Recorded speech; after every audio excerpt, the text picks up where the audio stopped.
Welcome है guys. आज हम क्लास 12 बायोलॉजी के चैप्टर 13 का पार्ट 5 पढ़ेंगे। अब हमें पढ़ना है एडेप्टेशंस के बारे में। तो एडेप्टेशंस का सिंपल सा मतलब क्या होता है कि अपने आप को ढाल लेना या अपने आप को एडजस्ट कर लेना किसी कंडीशन में। ठीक है, ये सिंपल सा मतलब है एडेप्टेशन का।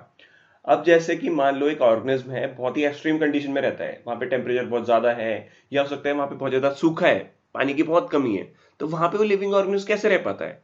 By the help of adaptation. ठीक है, वो क्या करता है, अपनी बॉडी के अंदर कुछ चेंजेस करता है, अपने बाहर मॉर्फोलॉजिकल कुछ चेंजेस करता है, या फिर कुछ क्या करता है, एडजस्टमेंट करता है, जिस वजह से क्या होता है, वो उस इन्वायरमेंटल कंडीशन में भी रह पाता है। तो एडेप्टेशन क्या होता है वो अभी हम पूरा डिटेल में पढ़ेंगे, बट थोड़ा सा आपको ध्यान इतना रखना है कि एडेप्टेशन का मतलब है कि कोई ऑर्गेनिज्म अपने आप को क्या करता है, ढाल लेता है या अपने आप को एडजस्ट कर लेता है इन्वायरमेंटल कंडीशंस में, और फिर वहां पे प्रॉपरली जिंदा रहता है, तो उसको बोलते हैं एडेप्टेशन। ठीक है, while considering the various alternative available to organisms for coping with extremes in their environment। अब देखो हमने क्या देखे, कई सारे जो ऑर्गेनिज्म होते हैं वो क्या करते हैं, कई सारे तरीकों का इस्तेमाल करते हैं एक्सट्रीम इन्वायरमेंटल कंडीशन से बचने के लिए।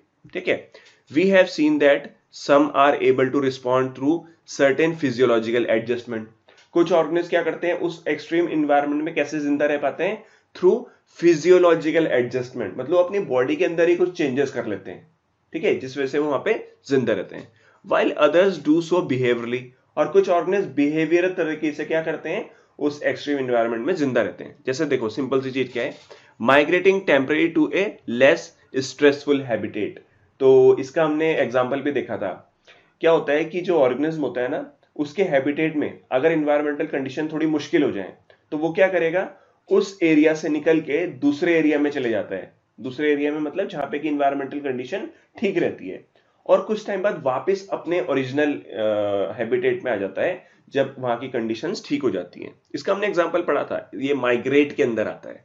ठीक है, these responses are also actually their adaptations. तो ये जो भी रिस्पॉन्सेज हैं, जैसे कि कौन कौन से, फिजियोलॉजिकल एडजस्टमेंट, बिहेवियरल एडजस्टमेंट, जिसमें क्या होता है, माइग्रेशन। ठीक है, तो ये सारी चीजें क्या हैं, एडेप्टेशन के अंदर आती है, क्योंकि इसी की मदद से ऑर्गेनिज्म क्या कर पाता है, अपने आप को जिंदा रख पाता है एक्सट्रीम कंडीशंस में। So we can say that adaptation is any attribute of the organism. Attribute का मतलब होता है क्वालिटी। ठीक है, तो क्या बोला यहां पे, so we can say that adaptation is any attribute of the organism, morphological, physiological, behavioral, that enable the organism to survive and reproduce in its habitat। तो सिंपल सा एडेप्टेशन का मतलब क्या है, एडेप्टेशन किसी भी ऑर्गेनिज्म की एक क्वालिटी है। ठीक है, अब वो एडेप्टेशन देखो, कोई भी ऑर्गेनिज्म है वो एडेप्टेशन कैसे कर सकता है, फिजियोलॉजिकल तरीके से। ठीक है, मतलब अपने क्या करे, वो आउटर जो सरफेस है, बाहरी जो सरफेस है, उसमें कुछ चेंजेस कर दे। ठीक है, तो उसको बोलते हैं मॉर्फोलॉजिकल एडेप्टेशन। फिर वो फिजियोलॉजिकल कर सकता है, फिजियोलॉजिकल मतलब अपने बॉडी के अंदर कुछ चेंजेस कर सकता है। और बिहेवियरल का मतलब तो वही हो गया कि माइग्रेट कर जाना, किसी क्या कह सकते हैं, किसी बेटर हैबिटेट में चले जाना कुछ टाइम तक के लिए। तो ये होता है एडेप्टेशन का मतलब, और इसकी वजह से क्या होता है, जो ऑर्गेनिज्म है वो सर्वाइव भी कर पाता है और रिप्रोड्यूस भी कर पाता है फिर उस एक्सट्रीम कंडीशन में। Many adaptations have evolved over a long evolutionary time and are genetically fixed। अब देखो कई सारे ऐसे एडेप्टेशंस होते हैं जो किसी ऑर्गेनिज्म के अंदर डेवलप्ड होते हैं इवोल्यूशनरी टाइम में। अब प्रोसेस क्या है, इवोल्यूशन। अब इवोल्यूशन प्रोसेस के थ्रू ही क्या होता है, एडेप्टेशन की प्रॉपर्टी आती है किसी भी ऑर्गेनिज्म के अंदर। अब आपको पता है जो इवोल्यूशन है वो एक दो दिन में तो होता नहीं है, उसमें कई साल लगते हैं। तो कई सालों में क्या होता है, किसी ऑर्गेनिज्म में एडेप्टेशन की क्वालिटी आती है। ठीक है, और फिर जब वो आ जाती है तो वो जेनेटिकली फिक्स्ड हो जाती है। जेनेटिकली फिक्स्ड होने का मतलब है कि उस ऑर्गेनिज्म के डीएनए में वो प्रॉपर्टी आ जाती है, कौन सी, एडेप्टेशन की प्रॉपर्टी। फिर उसके जब बच्चे होंगे तो उनमें भी वो प्रॉपर्टी आएगी, फिर बच्चे के बच्चे होंगे उनमें भी प्रॉपर्टी आएगी। तो इसका मतलब वो जेनेटिकली फिक्स हो चुकी है, कौन सी, एडेप्टेशन की property. In the absence of an external source of water, the kangaroo rat in the North American desert is capable of meeting all its water requirement through its internal fat oxidation in which water is a byproduct। तो देखो उसने क्या बोला, example लिया kangaroo rat का। Kangaroo rat का मिलता है नॉर्थ अमेरिकन डेजर्ट में, और नॉर्थ अमेरिकन डेजर्ट में क्या होती है, जो एक्सटर्नल सोर्स है ना वाटर के, वो नहीं है, मतलब पानी की वहां पे बहुत ज्यादा कमी है। तो वहां पे जो ये कंगारू रेट रहता है, ये पानी की रिक्वायरमेंट को कैसे पूरा करेगा, ये पूरा करता है थ्रू इंटरनल फैट ऑक्सीडेशन, मतलब इसके अंदर बॉडी में जो फैट है ना उसका जब ऑक्सीडेशन होता है, और ऑक्सीडेशन होने के बाद होता क्या है, रिएक्शन वगैरह होती है, और उस रिएक्शन के कंप्लीट होने के बाद यहाँ पे वाटर बनता है एज अ बाय प्रोडक्ट। बात समझ में आ रही है? एक तो मेन प्रोडक्ट बनेगा, फैट ऑक्सीडेशन होगा तो एक मेन प्रोडक्ट बनेगा, मेन प्रोडक्ट के अलावा यहाँ पे एक प्रोडक्ट बनेगा जिसे बोलते हैं वाटर। तो इस तरीके से ये कंगारू रैट क्या करता है ना, अपने वाटर रिक्वायरमेंट को पूरा करता है। तो जैसे ये फैट है, ये फैट क्या हो जाएगा, ऑक्सीडाइज्ड हो जाएगा, ऑक्सीडाइज होने के बाद यहाँ पे मान लो कोई भी प्रोडक्ट बना, और इसके साथ साथ यहाँ पे एक ऐसे बाय प्रोडक्ट बनेगा जिसे बोलते हैं वाटर, और फिर इस वाटर के थ्रू वो अपने वाटर की रिक्वायरमेंट को पूरा करता है। It also has the ability to concentrate its urine. अब जो कंगारू रहते हैं उनकी एबिलिटी होती है कि वो अपने यूरिन को बहुत ज्यादा कंसेंट्रेट कर लेते हैं, so that minimal volume of water is use to remove excretory products. देखो इसको समझो, जो अपना क्या है कंगारू रेट है, ठीक है, उसकी एक खासियत तो क्या हो गई कि वो फैट ऑक्सीडेशन करके water as a by product बनाता है और फिर उसको यूज करता है उस वाटर को। बट एक और इसकी खासियत होती है, ये क्या करता है ना, ये एक्सक्रीट करता है यूरिक एसिड को, ठीक है, इंस्टेड ऑफ यूरिया। इसको समझने वाली बात है। देखो क्या होता है, जो यूरिया होता है, यूरिया क्या है, एक एक्सक्रीटरी वेस्ट है, यूरिक एसिड भी एक एक्सक्रीटरी वेस्ट है, बट लेकिन जो कंगारू रेट है वो क्या बनाता है, यूरिक एसिड को इंस्टेड ऑफ यूरिया, यूरिया की जगह पे यूरिक एसिड को बनाता है। अब इससे फायदा क्या होता है, यूरिया को बॉडी से बाहर निकालने में बहुत ज्यादा वाटर खर्च होता है, ठीक है, बात समझ रहे हो, यूरिया को बॉडी से बाहर निकालने में बहुत ज्यादा वाटर खर्च होता है, बट लेकिन यूरिक एसिड को बॉडी से बाहर निकालने में बहुत ही कम वाटर खर्च होता है, ठीक है।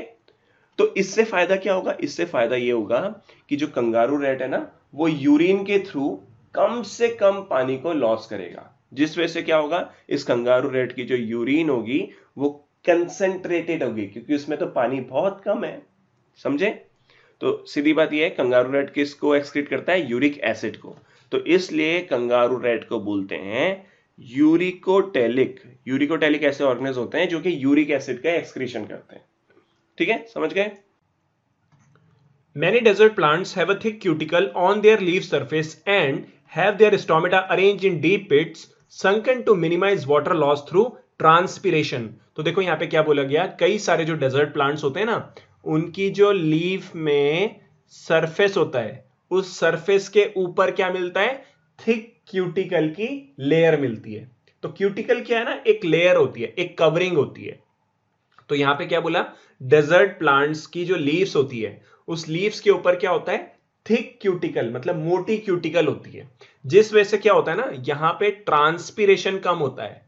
ट्रांसपिरेशन का मतलब क्या होता है, loss of water in the form of water vapour through aerial parts of the plant. तो प्लांट क्या होता है ना, वाटर को लॉस करता है, किस फॉर्म में, वाटर वेपर की फॉर्म में, तो उस प्रोसेस को बोलते हैं ट्रांसपिरेशन। अब आप खुद सोचो, अगर डेजर्ट प्लांट है वहां पे तो पहले से पानी की कमी है, और अगर वहां पे ट्रांसपिरेशन ज्यादा होगा तो उससे क्या होगा, वाटर लॉस हो जाएगा, और वाटर लॉस होने से क्या होगा, प्लांट को प्रॉब्लम होगी। इसलिए प्लांट ने अपने आप को अडेप्ट कर रखा है कि ताकि ट्रांसपिरेशन कम से कम हो, और उस अडेप्टेशन में उसने क्या किया, लीफ के ऊपर क्या बना दिया, थिक क्यूटिकल की लेयर बना दी, जिससे ट्रांसपिरेशन कम होने लगा और वाटर लॉस कम हो गया। दूसरा उसने क्या किया, have their stomata arrange in deep pits sunken to minimise water loss through transpiration. अब आपको पता है जो स्टोमेटा होता है ना उसी के थ्रू ट्रांसपिरेशन होता है। तो और जो स्टोमेटा होता है वो कहां मिलता है, लीफ के सरफेस पे, ठीक है, लीफ के सरफेस पे प्रेजेंट होता है stomata.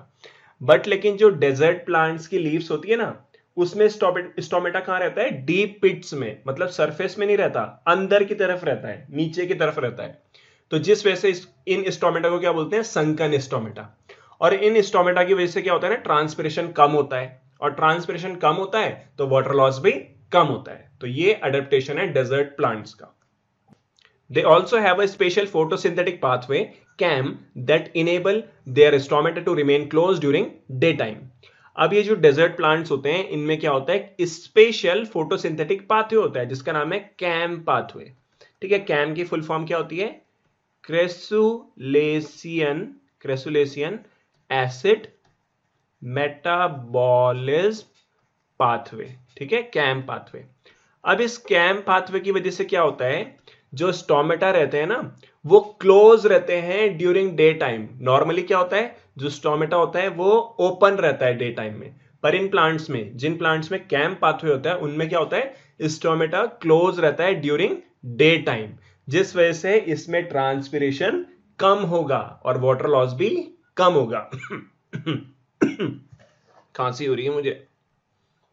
Some desert plants like opuntia have no leaves। अब देखो कुछ डेजर्ट प्लांट्स होते हैं जैसे कि ओपुंशिया। ओपुंशिया क्या होता है, कैक्टस का पेड़, ठीक है, तो उसमें आपको लीव्स नहीं मिलती है, they are reduce to spines. तो जो लीव्स होती हैं वो किस में कन्वर्ट हो जाती हैं, स्पाइन्स में, मतलब कांटों में। And the photosynthetic function is taken over by the flattened stem. और ओपुंशिया में फोटोसिंथेसिस फिर कौन करता है, फ्लैटेंड स्टेम। तो ये हो गई फ्लैटेंड स्टेम इस तरीके से। और इसमें क्या है, इसमें आपको लीव्स नहीं मिलेंगी, लीव्स तो क्योंकि कन्वर्ट हो चुकी है किसमें, स्पाइन्स में, कांटों में। तो इस तरीके से यहाँ पे कांटे रहते हैं, ठीक है। अब इससे फायदा क्या होगा, देखो जो लीव्स होती है उसका सरफेस इतना बड़ा होता है, ठीक है, मतलब बड़ा रहता है सरफेस, जिस वजह से ट्रांसपिरेशन भी ज्यादा होगा। बट लेकिन अब ये जो लीव्स हैं ये किस में कन्वर्ट हो गई, स्पाइन्स में, मतलब कांटों में कन्वर्ट हो गई।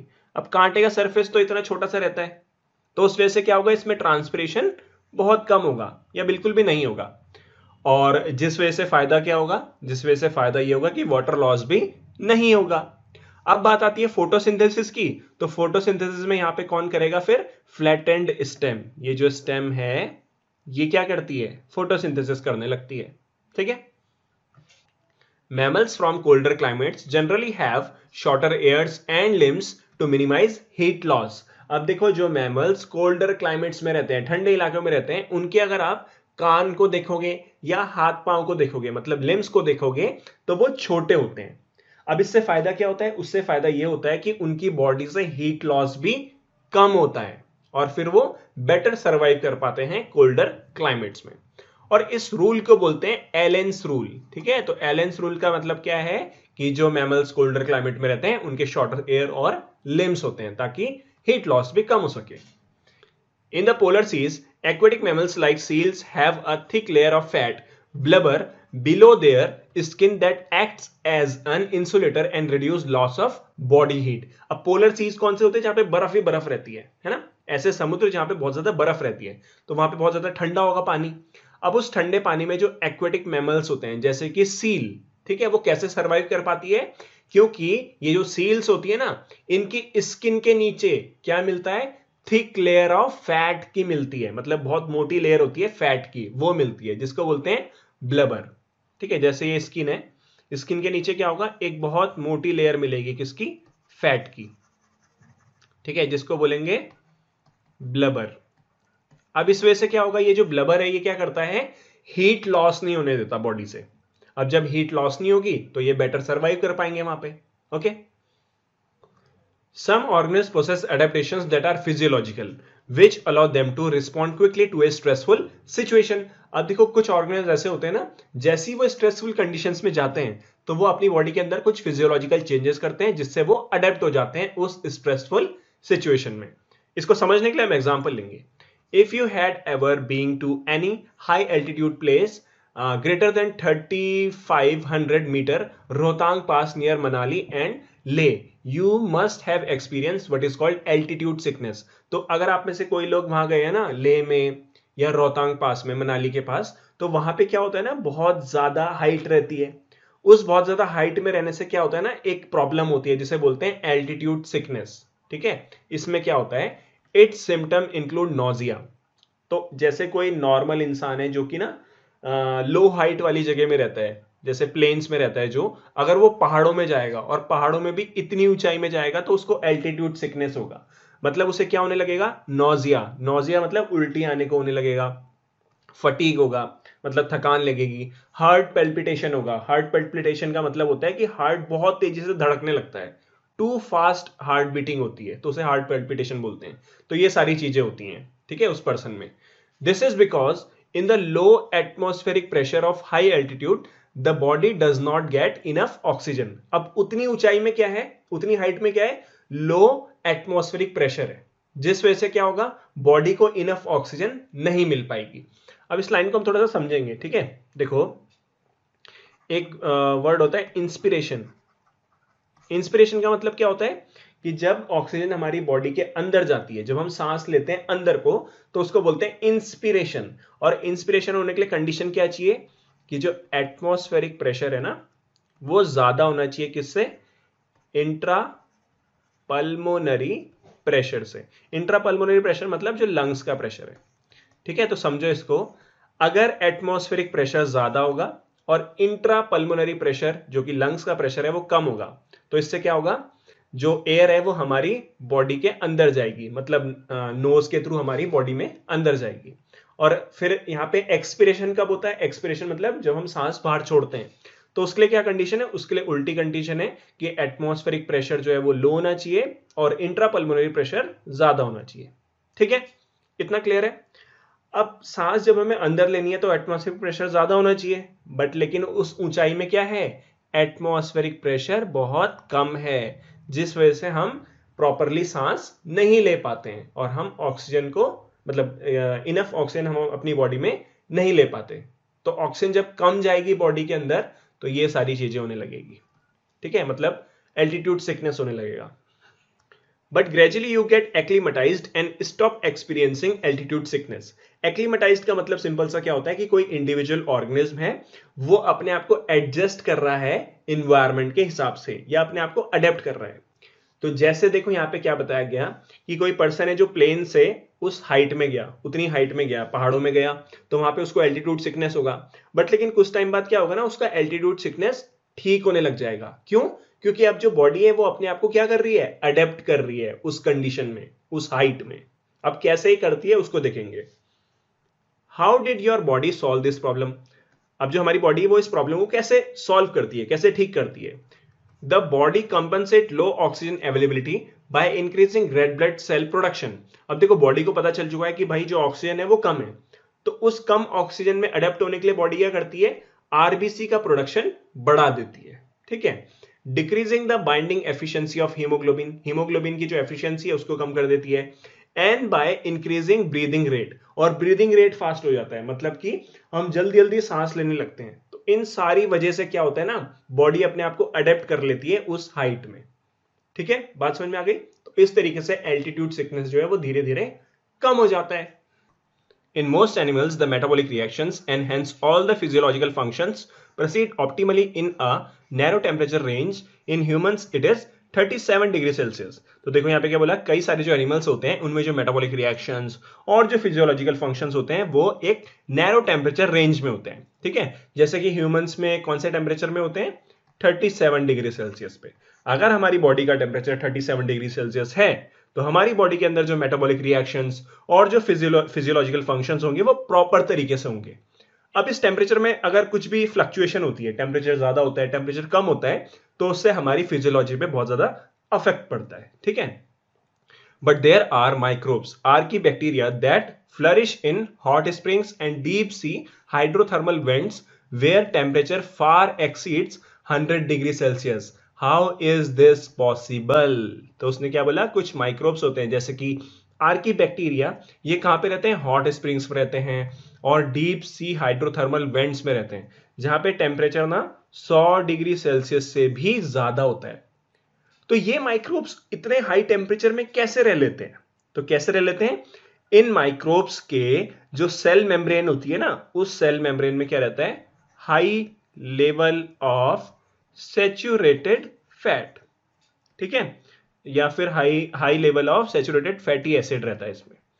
तो इस वजह से क्या हो पाता है ना, ये हाई टेम्परेचर को भी झेल लेते हैं। ठीक है, अब देखो जो नॉर्मल बैक्टीरिया होता है वो इतना टेम्परेचर नहीं झेल पाता, बट लेकिन ये जो माइक्रोब्स हैं, ये वाले जो माइक्रोब्स हैं ना, आर्की बैक्टीरिया, ये क्या करते हैं? हाई टेम्परेचर को आसानी से झेल लेते हैं, क्योंकि इनके सेल वॉल, इनकी प्लाज्मा मेम्ब्रेन ना थोड़ी अलग होती है। Many fish thrive in Antarctic waters where the temperature is always below zero. अब देखो जो कई सारी फिशेज होती हैं जो कहां रहती है? एंटार्क्टिक वाटर में। वहां पे जो टेम्परेचर होता है वो 0 डिग्री सेल्सियस से भी कम होता है, मतलब माइनस में होता है टेम्परेचर। तो उस टेम्परेचर में जो फिश होती है ना, उनकी जो बॉडी फ्लूइड होती है वो फ्रीज क्यों नहीं हो जाती, जम क्यों नहीं जाती? ठीक है, बात समझ में आ रही है ना? तो इसका आंसर क्या है? जो फिश होती है ना, उनमें क्या प्रेजेंट होता है? Antifreeze protein.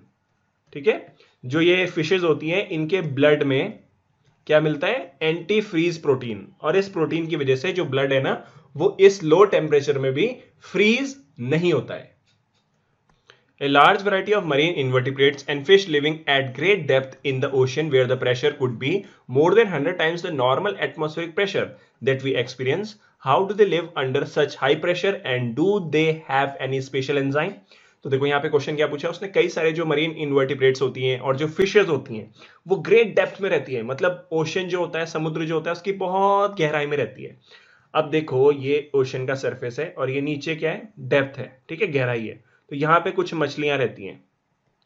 अब इन मछलियों के ऊपर बहुत सारा पानी है, तो इस पानी का भी तो क्या होगा, प्रेशर होगा नीचे को, तो बहुत ज्यादा प्रेशर होता है यहाँ पे। तो क्वेश्चन वही है कि हाई प्रेशर में ये जो मछलियां होती हैं कैसे सरवाइव कर पाती हैं, ठीक है, ये क्वेश्चन है। तो देखो इसका ना जो आंसर है वो बेसिकली आता है इनके स्केलेटन पे, जो इनकी हड्डियां रहती है ना उस पे आता है। तो देखो जो इसका स्कल होता है, जैसे मछलियां जो ग्रेट डेप्थ में रहती हैं उसका जो स्कल होता है, उस स्कल के बीच में क्या रहते हैं ना, गैप्स रहते हैं। तो उन गैप्स की वजह से क्या होता है, प्रेशर क्या होता है, न्यूट्रलाइज हो जाता है, कम हो जाता है प्रेशर, जिस वजह से वो सर्वाइव कर पाते हैं। Okay, organism living in such extreme environments show A fascinating array of biochemical adaptations. तो देखो जो भी ऑर्गेनिज्म एक्सट्रीम एनवायरनमेंट में रहते हैं, मुश्किल एनवायरनमेंट में रहते हैं, उनकी बॉडी में क्या रहते हैं ना, कुछ बायोकेमिकल एडेप्टेशंस रहती हैं, जो कि कुछ हमने यहाँ पे देखी। Some organisms show behavioral responses to cope up with variations in their environment. अब देखो कुछ ऑर्गेनिज्म है, उन ऑर्गेनिज्म के आसपास का जो एनवायरनमेंट है उसमें कुछ वेरिएशंस हो गई, कुछ चेंजेस आ गई, तो फिर क्या होगा, ये जो ऑर्गेनिज्म है ये कैसे सर्वाइव करेंगे, बिहेवियरल रिस्पॉन्स से, ठीक है, अपने बिहेवियर को थोड़ा चेंज करेंगे। एग्जाम्पल देखते हैं, Desert lizards lack the physiological ability that mammals have to deal with the high temperature of their habitat. अब देखो जो डेजर्ट लिजार्ड होती है उसमें फिजियोलॉजिकल एबिलिटी नहीं होती। फिजियोलॉजिकल एबिलिटी किसमें होती है, मैमल्स में, क्योंकि मैमल्स क्या करते हैं ना, अपनी बॉडी के अंदर कुछ चेंजेस करते हैं और उस चेंज की वजह से क्या होता है, मैमल्स आसानी से हाई टेम्परेचर में भी रह लेते हैं। बट डेजर्ट लिजार्ड में फिजियोलॉजिकल एबिलिटी नहीं होती, but manage to keep their body temperature fairly constant by behavioural mean. तो जब इस डेजर्ट लिजार्ड में फिजियोलॉजिकल एबिलिटी नहीं है तो ये कोई और तरीका अपनाती है अपनी बॉडी के टेम्परेचर को कांस्टेंट रखने के लिए। वो तरीका क्या है, बिहेवियरल मीन, ठीक है। तो ये क्या करती है, they bask in the sun and absorb heat when their body temperature drops below the comfort zone. अब क्या हुआ, मान लो ये जो डेजर्ट लिजार्ड है ना, इसको ठंड लग रही है, इसकी बॉडी का टेम्परेचर हो गया डाउन, तो ये क्या करेगी, धूप सेकेगी, मतलब ये धूप में जाके बैठ जाएगी और फिर क्या करेगी, हीट को एब्जॉर्ब करेगी, जिससे इसकी बॉडी का टेम्परेचर क्या हो जाएगा, फिर से बढ़ जाएगा, समझ गए। But move into shade when the ambient temperature start increasing. But लेकिन जो डेजर्ट लिजार्ड है इसके आसपास का एनवायरनमेंट अगर गर्म होने लग गया तो ये क्या करेगी ना, छाया में चली जाएगी। अब छाया में जाके क्या होगा, इसकी बॉडी का टेम्परेचर थोड़ा डाउन हो जाएगा। तो ये बिहेवियरल तरीका है जिससे अपनी बॉडी के टेम्परेचर को कांस्टेंट रख पाती है। Some species are capable of burrowing into the soil to hide and escape from the above ground heat. तो क्या हुआ, जमीन के ऊपर बहुत ज्यादा गर्मी हो गई तो कुछ स्पीसीज क्या करती हैं, जमीन के नीचे चली जाती हैं, सॉइल में नीचे चली जाती है, क्योंकि वहां पे उन्हें थोड़ा ठंडा महसूस होता है, ठीक है। तो इस तरीके से भी कई सारी स्पीसीज जो होती है ना वो गर्मी से अपने आप को बचाती हैं। तो ये सब क्या है, बिहेवियरल तरीका, ठीक है। अच्छा, आप सबसे एक बात बोलनी थी कि इतने टाइम से मैं वीडियो क्यों नहीं बना पा रहा था, क्योंकि ना मुझे बहुत ज्यादा खांसी हो रही है, ठीक है, बहुत ज्यादा खांसी हो रही है, इस वजह से मैं वीडियो नहीं बना पा रहा। अब इस वीडियो में मैं कहीं पे भी खांसता हुआ आपको मिलूंगा नहीं, क्योंकि वो तो मैं कट कर दूंगा, एडिट कर दूंगा, ठीक है। अब धीरे धीरे जैसे खांसी कम होती है तो रेगुलरली वीडियोस में बनाता रहूंगा। ओके, ठीक है, bye bye, thanks for support, bye.